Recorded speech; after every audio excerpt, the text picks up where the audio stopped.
Hello guys, mga pay nga agahatong nga tanan or mga pay nga agahatong nga tanan. Update for the day is November 2. Pagkanto kami ha, siyempre plan for the family, makanto kami sa cementerio, mananayo. Pero actually guys, nagulat kami na ako sa habugtong ato kinakaiban. So stay lang na kami na pero kasi niya pa. So yan na mag-ina-hinilot kami baga pagluto-luto ng tatate. Akong oldest na sister. Magigigamo pa ko na kaya. Haliman kabataan. So amin ito kabutangan. Nagulat-ulat kami yan nga lakat kami dalawat kita dumuhat na yan. Hari kami haba sa Samar. Siyempre hari man tag family. Hari ka mananagkot. Kaya kunya na fistahit mga birthday, fistahit mga patay. Sabay ganun. A few moments later. So andito na po yung mga hinihintay natin. Nagkatitirok na kami para inin nga mga nawong is magkalakat na kaya nung oras na makasangkay. Ready for the go na. Meet my family. Walk. Aling! Nasig pinta ka. Lakaw na mi guys.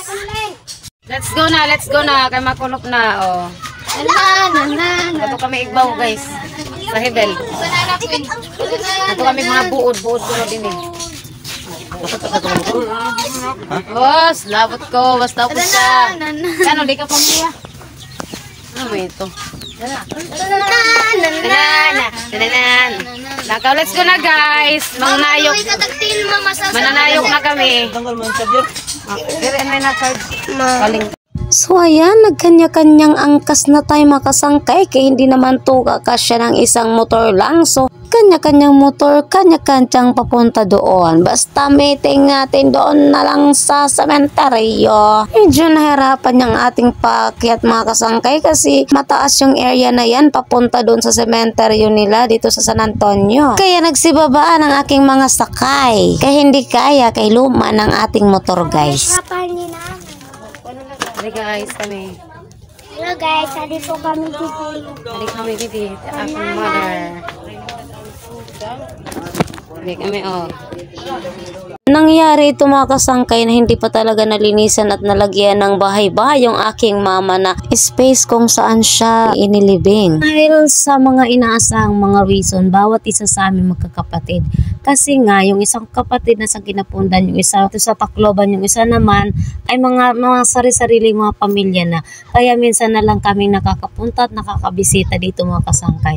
Kaya yung ginawa nila, nung pumunta na kami sa mga araw na ito, ay nagtulong-tulong na lang kasi wala talagang choice. Mabuti nga mayroon kaming nadampot dito na tarpaulin o trapal na pagsisilungan naming lahat kasi sa sobrang init nga naman mga kasangkay.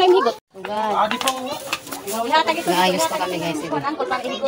Ito na ninirong. Kanda ko nito. Lagi hapon, kanda na pa rin. Lagi hapon. Ang mga lula, hading ang mga apo.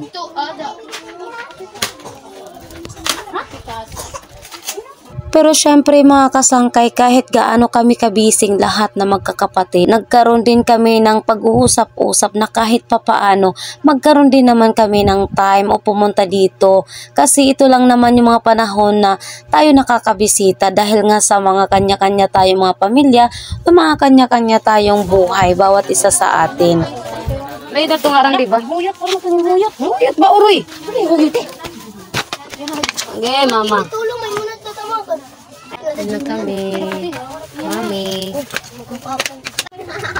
Ayan na mga kasangkay, hinihintay namin yung iba pa namin mga kasama dahil nga inaayos din yung aming pagsisilungan. Kasi sa sobrang init, mabuti nga nakadapot tayo at mayroon din tayong napagsilungan mga kasangkay. Trying hard din yung mga responsibilidad natin bilang isang anak sa nawalay nating ina. Na kahit sa ganitong panahon o pamamaraan lang, may pakita din natin na kahit nasa heaven na siya ay sobrang mahal natin siya at miss na miss ko yung mama ko, of course naman makasangkay kasi siya lang talaga yung napagsasandalan natin sa lahat ng panahon. Kaya ayan mga kasangkay, ganito na lang ang aming mga banding magkakapatid, pamangkin at mga anak. Sa ganitong paraan lang tayo nakakapagpakita ng ating pagmamahal dahil ito ang gusto ng parents natin na kahit wala na sila, ganun pa rin tayo magturingang magkakapatid. Nagmamahalan pa rin tayo, na kahit anumang mga problema o mga pagtatampo ang ating nararamdaman bawat isa, andun pa rin yung pagmamahal nila. Nararamdaman pa rin nila yung pagmamahal natin. Ito yung the best na mga memories na gustong gusto ng mama ko sa amin, na kahit saan po tayo pumunta o kung saan man tayo,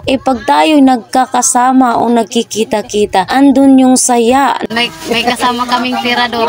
Bang kita pa na tumbay mo ni mama. Ayaw gud ka mo pagbigili ning pagkaon nila mga pansyon kay may tirador nga pud nam.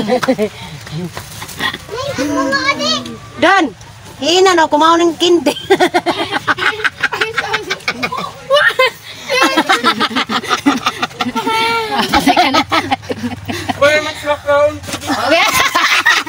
Marila ko no malabot. Ira na lang ko no kuruton. Tambal man kuno sayang. Maray ko din yung mga kausa. Ay, labis aya magkaon. Ay labis ko no iro ang magkakaon. Thanks for watching. Bye-bye. God bless us all.